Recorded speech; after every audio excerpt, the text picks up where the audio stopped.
নমস্কার বন্ধুরা, টিঙ্কু টুকিটাকিতে তোমাদের অনেক অনেক স্বাগত। আমি আবারও উপস্থিত হয়ে গেছি আমার আরও একটা নতুন রেসিপি নিয়ে। আজ আমি তোমাদের সাথে শেয়ার করতে চলেছি ভেজ পকোড়া।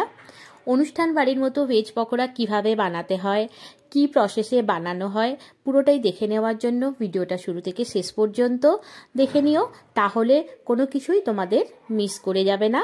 তাহলে বন্ধুরা চলো ফটাফট পকোড়াটা বানিয়ে নেওয়া যাক।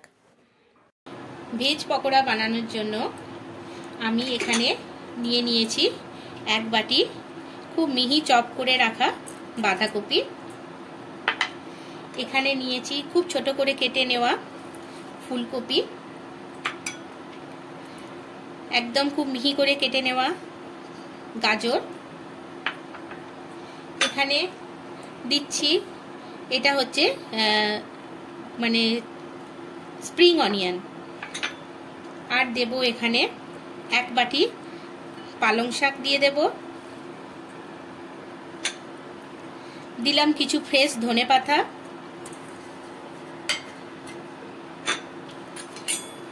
এখানে আদা লঙ্কা আর একটু রসুন কুচানো আছে, এটাকে আমি একটু দিয়ে দেব।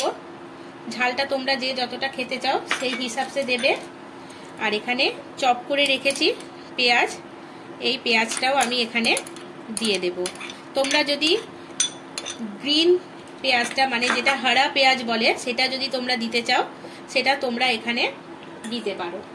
এবার এখানে আমি দিয়ে দেব পরিমাণ মতো নুনটা দিয়ে দেব।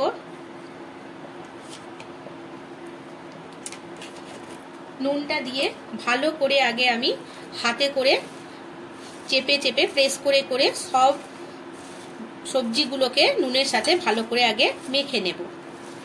ভালো করে মেখে নিয়েছি। এবার এখানে আমি হাতে একটু জোয়ান নিয়ে নিয়েছি, জোয়ানটা ভালো করে হাতের মধ্যে একটু ডলে নেব, নিয়ে দিয়ে দেব। এবার এখানে আমি দেব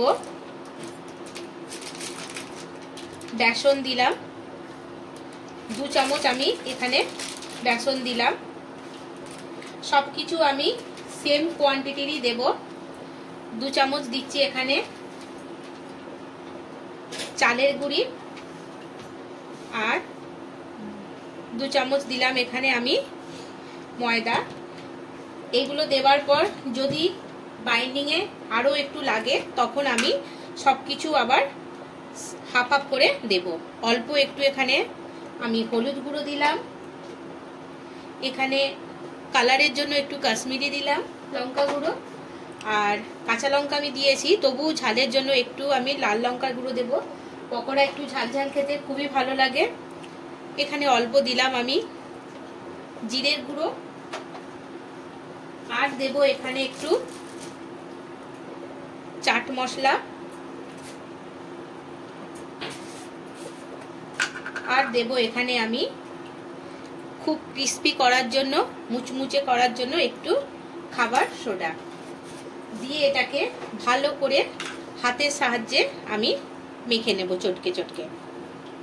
আর জল এখানে আমি এখন ব্যবহার করছি না, কারণ সবজির মধ্যে নুন যাওয়ার ফলে যে জলটা বের হয়েছে সেটা দিয়ে এটা এখানে মাখাটা হয়ে যাবে। এটা ভালো করে মেখে নিয়েছি। দেখো আমার আর কিন্তু ময়দা বা বেসন আমার কিছু আর এখানে অ্যাড করতে হয়নি। এবার চলো কড়াইটা চড়িয়ে দিই।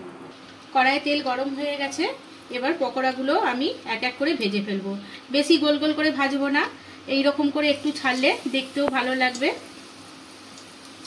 আর গ্যাসের ফ্লেমটা লো টু মিডিয়ামে রেখেই ভাজবো, যাতে ভিতরে সবজিগুলো কাঁচা না থেকে যায়, প্রপার ভাবে ভাজা হয়। সাইজগুলো এক রাখার চেষ্টা করবে, তাহলে দেখতেও খুব সুন্দর হবে। এগুলোকে একটু করে উল্টিয়ে দেব। আর লো টু মিডিয়ামে করে করলে কি হবে, ভিতরে সবজিগুলো কাঁচা থাকবে না আর কালারটাও খুব সুন্দর আসবে। দেখো আস্তে আস্তে করে সব কটাকে খুব সুন্দরভাবে ভেজে নেব। পকোড়াগুলো আমার ভাজা হয়ে গেছে, এবার এগুলোকে আমি তুলে নেব। খুব বেশি লাল করে পুড়িয়ে ভাজবে না, তাহলে কিন্তু তেতো তেতো লাগবে।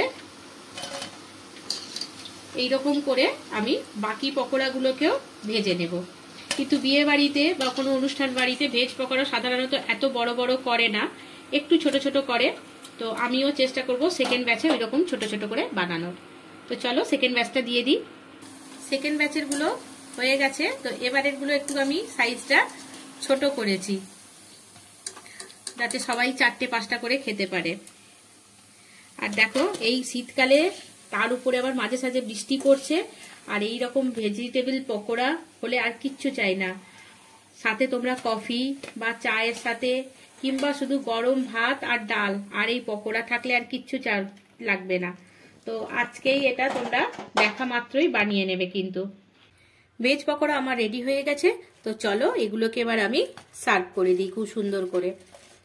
তো এই ভেজ পকোড়া বাড়িতে একবার জরুর ট্রাই করবে, আর কেমন হয়েছে আমাকে কমেন্ট করে জানাতে ভুলবে না। আর নিজের বন্ধুদের মধ্যে একটু শেয়ার করে দেবে, কারণ শীতকালে এই ভেজ পকোড়া থাকলে কফি বা ভাতের সাথে খুব সুন্দর জমে যায়। আর দেখতেও যত অপূর্ব হয়েছে, খেতেও কিন্তু খুব সুন্দর হয়েছে, একদম পুরো খাস্তা মুচমুচে হয়েছে। আর যে যে জিনিসগুলো আমি ইনগ্রেডিয়েন্টসগুলো এখানে মিক্স করেছি সবই কিন্তু করবে, তাহলে দেখবে খেতে খুব সুস্বাদু হবে। তো চ্যানেলটা নতুন বন্ধুদেরকে বলছি সাবস্ক্রাইব করে নেওয়ার জন্য, পাশে থাকা বেল আইকনটা প্রেস করে দেবে, তাকে নিত্য নতুন রেসিপি এরকম মজাদার রেসিপি পেতে তোমাদের সুবিধা হবে।